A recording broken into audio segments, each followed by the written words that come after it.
equal in Islam, why there was no prophet among women? Thank you. MashaAllah. There was also a question that men and women are equal in Islam. Why were not there prophets in Islam? As I told you, the verse of the Quran of Surah Baqarah chapter 2 verse number 228. The men have rights as equal to them as against them, but a degree of advantage. In leadership, it is the man. Allah subhanahu wa ta'ala in his divine wisdom, when a prophet comes, he has to lead the salah. If a woman leads the salah and men are behind her, they will concentrate on the woman more than Allah. Correct? Do you understand? So the Islamic mandate, and normally, if you see even in politics what is there, you find the head of the state normally goes and meets with others, the interaction, there is photography, everything is there. So this breaks the hijab. So Allah subhanahu wa ta'ala did not want to put a burden on the woman, because in women, there was a research done in Canada by 2 female scientists. She said that the women have verbal qualities which is required for upbringing children. The men have spatial qualities in thinking and planning. So men are more involved in planning as leaders as compared to women.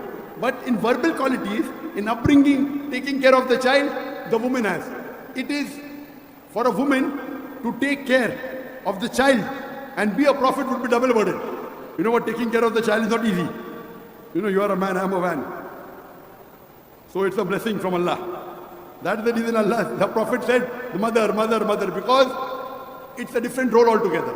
So for prophethood, because leadership is required, the spatial quality is more in men. There are things like leading the salah, there are things like planning, there are things like going for jihad. A woman can go, but the men are more capable. So for that the reason, I think in my own way, that's the reason Allah subhanahu wa ta'ala did not want to overburden the women. But there are many women which have been praised in the Quran. For example, Maryam, may Allah be pleased with her. Allah says in the Quran in Surah Imran chapter 3 verse number 43, Allah says, وَإِذْ قَالَتُ الْمَلَائِكَةُ يَا مَرْيَمُ إِنَّ اللَّهَ اصْطَفَاكِ وَطَهَّرَكِ وَاصْطَفَاكِ نِسَاءَ الْعَالَمِينَ, that Allah has chosen thee and purified thee among the women of all nations. So you have the example of Mother Mary. Not a prophet, but she's chosen above the women of all nations. You have the example of Bibi Khadija, may Allah be pleased with her, who was the wife of the Prophet.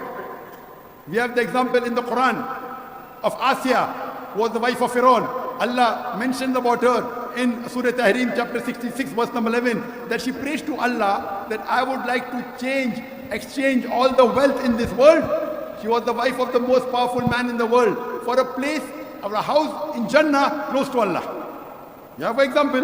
You have the example of Fatima, may Allah be pleased with her, who was the daughter of the Prophet. So you have examples of many women who were great, but Allah in His divine wisdom chose the men for the role is different. Hope that answers the question. Wa akhiru da'wana alhamdulillahi rabbil alamin.